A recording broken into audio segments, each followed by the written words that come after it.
Okay, welcome back.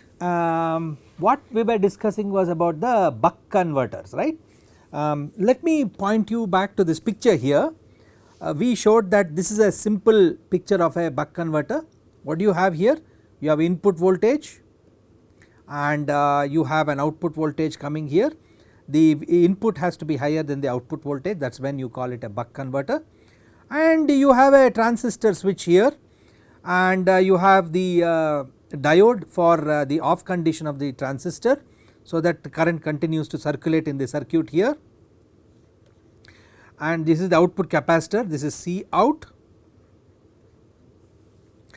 and this is the load resistor. And we said equivalently you can replace this switch that you see here with this MOSFET here, then you have the PWM signal being generated based on the comparator's output, and that is controlling the gate that you can see here, and this is the output inductor, these are the sensing resistors, this is the output C out, which is the output capacitor, and this is the load. This picture we understood very well. How practical is this picture is the question, right. So let me show you a practical picture. This is a practical picture. If you go and pick up the data sheet of TPS 54160, this is from TI, Texas Instruments. In fact, I just took this as an example so that our discussion will go well. Okay. This is your input capacitor, which I never showed here.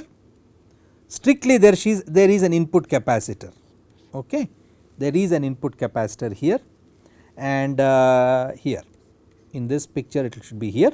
This is the C in, and the input capacitor I have shown also along with the parasites of this capacitor. C in is the capacitor and its associated equivalent series resistance of the capacitor is shown here. So together is actually the capacitor. Okay. This is a parasite which you will never be able to see, but you can actually measure. The manufacturer of the capacitor would have told you what is the ESR of this capacitor. Note that ESR ideally should be 0, so that there is no drop across the voltage drop or power dissipation across the capacitor. You do not want to have a dissipating capacitor, you only want a capacitor that stores energy, right. So ESR should be as close to 0 as possible. So that is what is shown here. Now TPS 54160 uses a N channel MOSFET, okay, and that is shown here. You can see that the input is connected to the drain. This is the drain of the MOSFET, this is the source, and this is the gate. Okay. I have not shown the circuit related to the gate drive circuit, which is essentially coming from the output of the error amplifier and then connected to a PWM. So you can say that this is what goes into the gate, some signal like this, so that it will put the series pass into conduction, and it varies the conduction based on this duty cycle of this PWM. Output inductor is shown, L is here, there is a diode which is typically a Schottky diode, and you have again ESR of C out, and this is the output capacitor. Okay. Now most important parameter for any buck converter is its converter efficiency, and where do you think that the efficiency takes a beating? There are 3 important components that take the beating. Therefore your data sheet, when you read, you should look for these important parameters. For example, MOSFET, that is this guy, right, he contributes in conduction loss, he will contribute in switching loss, he will also contribute in terms of gate drive, gate loss. Okay. All these 3 things are dissipating components, is 3 dissipating elements. Take the inductor. Inductor you can manufacture in different ways, you can use different windings, you can have different material for making your inductor. So winding and core are important parameters which will determine the efficiency of the inductor. And diode, of course, because of conduction it is a loss element, so whenever it is conducting it is not actually contributing to anything in terms of output efficiency, improving the efficiency, but because it has to conduct and therefore it will dissipate a certain amount of power across the across itself, which is a sort of a drawback in terms of when you compute the overall efficiency of the system. You can't do anything, right, this has to switch, the diode has to conduct during the off condition of the MOSFET. So it has to dissipate power across itself, that is a loss in power. What can you do? I mean, this is the best that you can think of. Imagine the situation if you did not have a Schottky diode, okay, and you had replaced it with a normal diode. The drop across that normal diode is much higher compared to Schottky diode. So therefore the voltage drop typically is 0.2 or 0.3, it is about 0.3 volts if it is Schottky, and it will be maybe 0.5 or 0.6, 0.6 in the case of a normal diode. So keep this also as low as possible, that is why you choose a Schottky diode. Again here you do not want the ESR to be any value, because it is going to become a power dissipating component, right. You want to do energy storage, not so much charge storage, rather than dissipate anything across the capacitor itself. So your this should be close to 0 ideally, which is not really the case, there it is, and it does have a finite amount of equivalent series resistance, and therefore it will also dissipate some power. So input power to output power, if you take, these are all the elements which are contributing to the overall loss in power, but folks, that is negligible compared to what the LDO does. All what we discuss is very negligible. That is why you get very high efficiency, close to 90% and so on, with the switching regulator. Even if you consider all what I said about the MOSFET, about the inductor and about the diode and its dissipating parts, right, characteristics. So what is the efficiency? How do I know what is the efficiency of this TPS 54160? The best thing is to look at the data sheet here. TPS 54140, straight away you can go to this picture. The x axis is load current, the y axis is efficiency. Nowhere the efficiency has dropped below even if you take the highest current consumption, nowhere has the efficiency gone down below, it is about 80%, and it is anywhere between 85 and 80%, it is not in the 90% range, but it is definitely in the 80 to 85% range. And of course the efficiency is best when you have the load currents which are typically less than 1 ampere, about 750 milliamperes and so on, it gives you the best efficiency, and after that it slowly tapers down, okay. So folks, under what condition was this measured? Very clearly he has shown here. Your input is 12 volts, your output has to be less than 12 volts, which is 3.3. Here is the problem. That means you are dropping a significant amount of voltage between 12 and 3.3, just take the difference, and that is the voltage that is being dropped across the inductor. And obviously if V out was 6 volts and input remains 12 volts, your drop will be less and therefore your efficiency will be higher. This is the point, folks. Do not choose just arbitrarily any buck converter, okay. You must look at what is the condition under which you are designing your SOC system, your IoT node, and choose those parameters based on the data sheets that you read. Read the data sheet, understand it, because I have given you the background, you must be able to interpret the data sheet very efficiently. Look at the picture on the left, this is not hard also, folks, not at all hard. What is it saying? V in. What is your V in? V in should be connected to the drain, right, this is the drain. Where is your output inductor connected? This is your output inductor connector. Where is this connected? This must be the source, correct, this is the source. Is this not the low side diode, Schottky diode? Yeah, this is a Schottky diode. Is this not your output capacitor? Yes, it is indeed. These are two sensing resistors which are connected to Vsense. Where is the error amplifier? Well, I have not shown it, but you remember when we drew the initial picture of the buck converter, we had the error amplifier. So, this is the sense resistor, this is ground. Then now this is power good, we will come to that, okay, that is an important point, but we will come to that. Enable or disable, if you do not want to enable, if you do not want this switch to be this buck converter to be down, you are not using it, you push it to down, then you ground it and then it will get disabled, okay. These are some other related switch pins which are specific to this chip, you can read it further. But essentially it captures everything that we know so well about the buck converter. So, what is the data sheet saying? So, let us look at the data sheet, okay, and this will also not be very complicated if you take the important parts of the data sheet.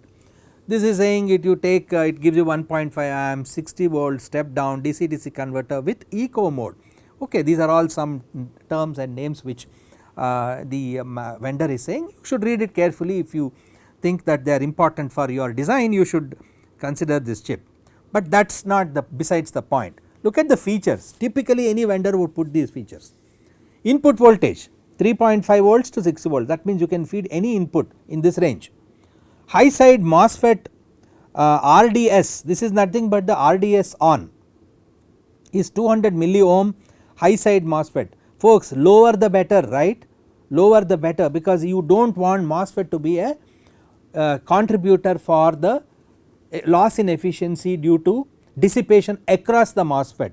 So, you do not want a very high high side RDS on value. Well, of course this will largely depend also on what is the input voltage and what is it you want to buck it to, that is on the one side, but anyway he has given a typical number, it is 200 milliohms. High efficiency at light loads with pulse skipping eco mode, you see if your current drawn is very low, you still want to provide extremely high efficiency. He has packed a lot of features into this buck converter, okay. Now UVLO is an important thing, TPS 54160A has tighter enable threshold than this for more accurate UVLO. Folks, you must exploit this UVLO, this is under voltage lockout, okay. You must use it, folks. Supposing you are driving an important load from this buck converter and you find that the input is through an energy harvesting source or it is from a battery which is draining continuously, and you know that your load will not function properly if the input voltage changes below a certain threshold, then your circuit, your software should be able to sense that and say that hey, something is going wrong with the power regulator itself, why not I exploit and see what is happening to the UVLO. If the UVLO indicates something under voltage lockout, then use that pin and then do something to your software so that your load is disabled, for instance. So, the current consumption of the load is reduced, maybe then the buck converter will pick up and then you can use it again, right. So, these tricks have to be done in software, folks, it is for me to say in one part, but then to implement is the key, okay, using these features of this hardware. Often programmers, computer people who are interested in software will not even look at the data sheet, it will not work. You want 10-year lifetime from your IoT node, look at the hardware and exploit it, you do not need super knowledge of hardware to use the hardware, it is quite simple, you just have to understand the specifications, and if you are following this course you will be able to come to that point. So, you see operating quiescent current 116 microamps, switching frequency 100 kilohertz to 2.5 megahertz, and the sync and other related parameters. UV and OV power good output, use this in your software. Is the power good to be used for connecting the load or not good to be used? You decide based on what this pin is trying to tell you, okay. These are important things, we will come to that as we go along, okay. Now let us look at the data sheet in a little more detail and let us move on to understand it better. You see folks, x axis is junction temperature, see this is a power dissipating device, you are bucking it and you can go as high as 2 amps from this buck converter, which means you have to note if 2 amps is flowing through this series pass junction N channel MOSFET, it is going to heat up and that is going to change the junction temperature, right.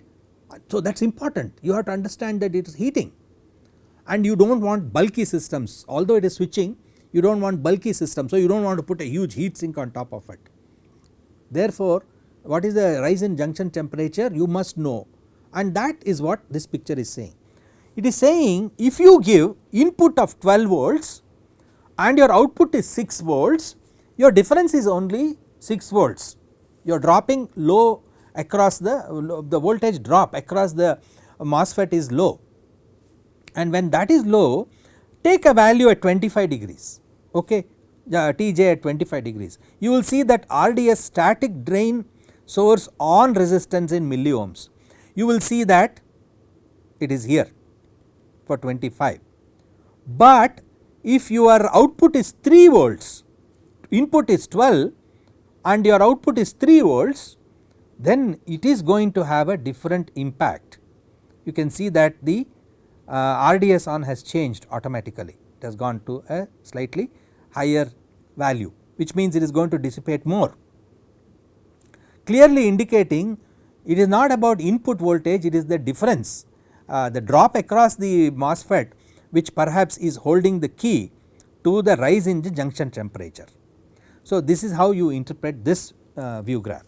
Similarly you can go and interpret Vref, how does the Vref change, because Vref is required for the error amplifier, right, and how does the Vref get influenced, he is showing this at 25 degree it is at some value, as the temperature changes you are drawing more and more current from the for the load, the Vref also keeps shifting a little bit although not significantly.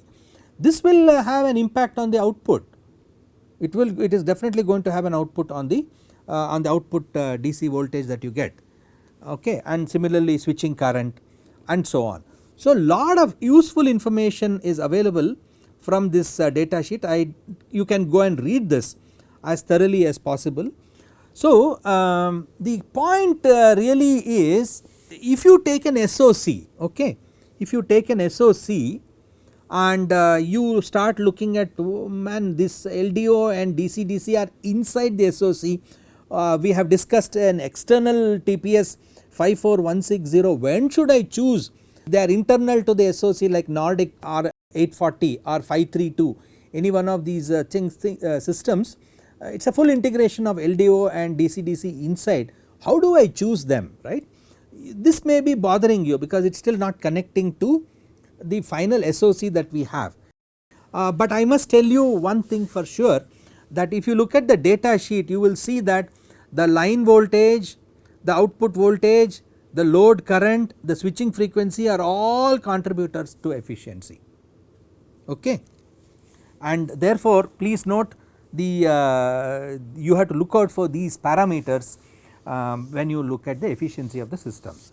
Now having said that, we should move on and see how do you write this low power software for exploiting these buck converters which are inside them, okay. So I want to just put down some very broad bullets for you, connecting it to the TPS discussion that we had just now. What is important is, if you are not using the inside buck converter for any reason and you have external circuitry, because if you are using, let us say, a battery which is 24 volt and you are bucking it to some reasonable voltage and then feeding that to the SOC. So what does it mean? It means that the LDO and the buck converter decision that we took was to understand them was because if you take a controller SOC, we had the power block and we wrote, always we used to write like this, right, we used to write DC, okay, let me draw it a little bigger so that you will connect it to what we are discussing now. We always said LDO DC-DC. I explained not the inside DC-DC, but I explained with respect to the TPS chip that we discussed now, right. The reason is full fledged understanding you should have. Why should you know an outside TPS system? Because similar to what we saw outside, you will actually get integrated into the SOC. So a lot of wealth of information is available already if you understand an external DC-DC converter and all the parameters associated to motivate you to understand how to write low power software. That is the key point.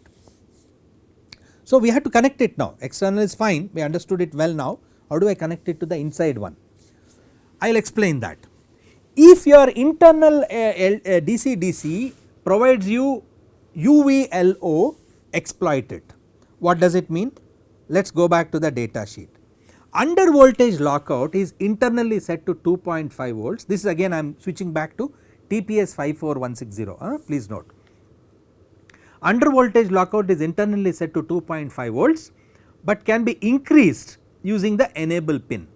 The output voltage startup ramp is controlled by the slow start pin that can be can also be configured for sequencing tracking. An open drain power good signal indicates that the output is within 94% to 107% of its nominal voltage. See, this is the good thing about using those pins which are available. Okay, under voltage lockout is set to some value. If it is going below that, you just shut down the DC-DC converter. Okay, because either you shut down the DC-DC converter or you shut down the load to which the controller is connected, so that current consumption decreases, almost becomes 0 because you shut down the load. Then this voltage will pick up again. So that is what I was trying to tell you about, how to exploit the hardware hooks which are there with respect to the IoT node design, right. So this is important. The output voltage is voltage startup ramp is controlled by the slow start. This is a mechanism on how do you start the DC-DC converter. Okay. One part of what you should do if you want to control, if you want to write low power software, how to use this pin as effectively as possible, so that you do not drain the battery and you use the indicators which are available from DC-DC converters to drive the load or do not drive the load. Okay. So that is one part. Then you have oscillators. Folks, we discussed this oscillator in the last class as well. You have internal RC oscillator, you have external on-board crystal oscillator, or you can have some oscillator clock which is coming outside the board. Okay. Sometimes we also said that outside the board we may want to keep the jitter under control. You do not want any influence of jitter which is coming from the board to bother you, particularly when you are looking at, because the contribution of jitter there is significant for high analog inputs, right.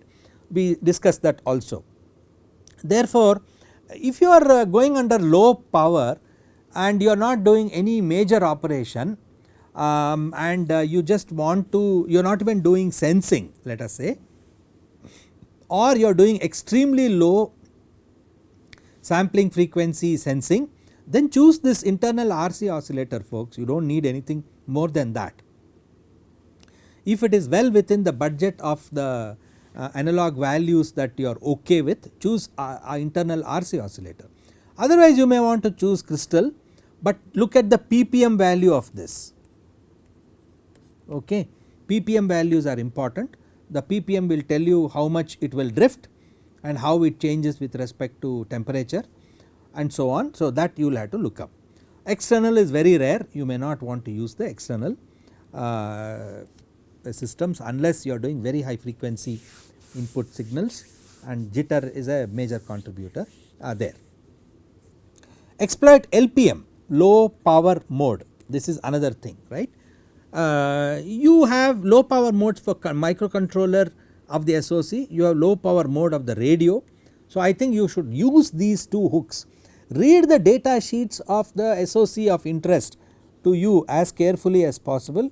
840 and 832, I am only referring to Nordic because this is what I have been using for some time in the labs. Read the data sheet carefully and you will be able to see that you can exploit the low power modes. You can also exploit the frequency of operation of the SOC. You want to know the parameters, we discussed them last time. Microamps per megahertz, you know how much it consumes.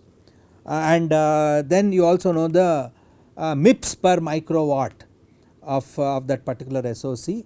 Look at those these parameters of interest, and then accordingly you will have to choose what frequency of operation of the SOC is actually suitable. It directly boils down to the kind of oscillator that you are going to choose, folks. I have no dispute there. You will have to check the SOC, how much it takes for 1 megahertz of operation. If you look at Atmosic, it is appearing to give the lowest microamps per megahertz, but does it perform the way you want it? Is the performance okay? You will have to check this out. This is just a clue that Atmosic microcontrollers are indeed quite ultra low power. Okay. One final point about connecting back to the DC-DC inside the controllers. Let me point you to one discussion. I am banking on what is happening on the internet. Look at this. I have gone to the dev zone. This is nothing but the developer zone, and there is a discussion in the developer zone, and I am just pointing you to that. It is a beautiful one. I just picked this as an example. Okay. Look at this. I am using an external DC-DC converter to reduce my VDD from 3.7 to 4.2 to 1.8 volt before supplying it to this controller. So, he is using an external DC-DC, right. I am still not clear whether to go with internal DC-DC or internal LDO after this. Same question you will also have. I can save 2 passives if I go with internal LDO. Since the supply to NRF is at 1.8 volts from an external DC-DC, I feel using internal LDO may help me reduce supply noise in addition to saving passives. Also, no loss in power since external DC-DC already reduces the voltage to 1.8. What a beautiful question he has asked. Most often you will have these questions. Now my system is intended for real time data streaming, and this is the application. Now you see he has added all this now. It is meant for real time data streaming or sometimes occasional data streaming with some data processing done on this processor, Cortex M4F processor. I am not sure if this is considered low current drain or high current drain. Can you clarify this? He has asked a question on the mailing lists. Also in your reply you suggest with refresh mode enabled, NRF52 can automatically switch between internal DC-DC and LDO. So for refresh mode, which schematic should I follow? The one with internal DC-DC or the one with internal LDO? Thank you in advance. So folks, this was a question asked by somebody, some developer 6 years ago, and it is still so relevant in your overall understanding. Here is the answer. If you use the radio, you will have a high current draw. Using LDO you could consume roughly 6 milliamperes when transmitting at 0 dBm, but if you use an internal DC-DC you will use 4 milliamperes. So the pressure on the battery is reduced significantly if you use DC-DC. If you want to use the refresh mode, you need the schematic for DC-DC.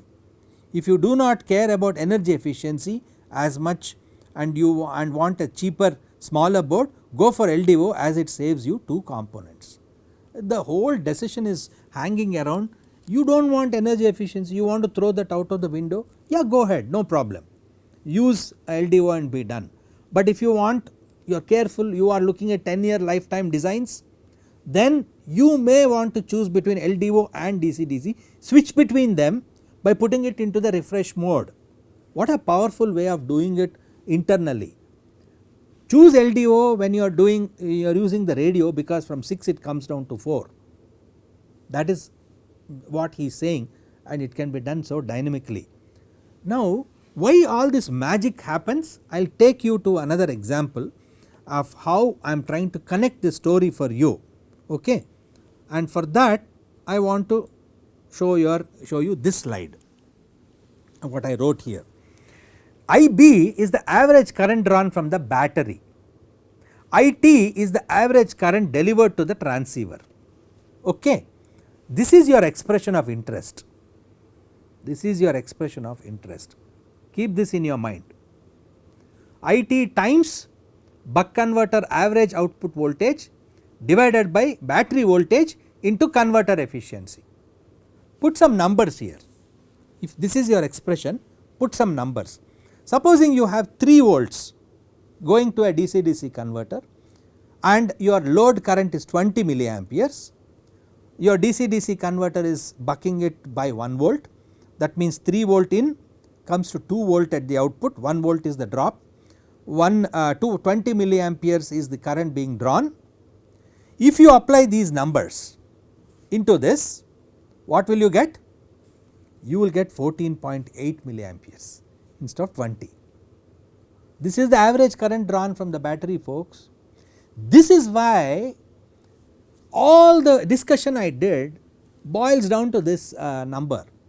It says that choice of LDO or buck converter is one part of the story. Okay. How to ensure that you design for high efficiency, high battery life is another part of the story. Now you see, if you have an LDO or DC-DC inside a SOC, you can exploit the SOC as effectively as what I already showed you here, and this is true even for a chip like Nordic, okay, NRF52, because you see it is going in line with what I wrote here. If you use the radio, you will have high current draws. Using the LDO, you would consume 6 milliampere when transmitting 0 dBm. If you use the internal DC-DC, you would use about 4 milliamperes. This same story that connects so well to this picture. Okay, your 20 has become 14.8, which means that much less current is being actually drawn from the battery, and therefore lifetime improves. So keep all these things into your mind when you are working with LDO and buck converter, okay, and writing efficient, energy efficient software means exploit the UVLO, exploit the oscillators, exploit the low power modes, exploit the frequency of operation, and so on. Thank you very much.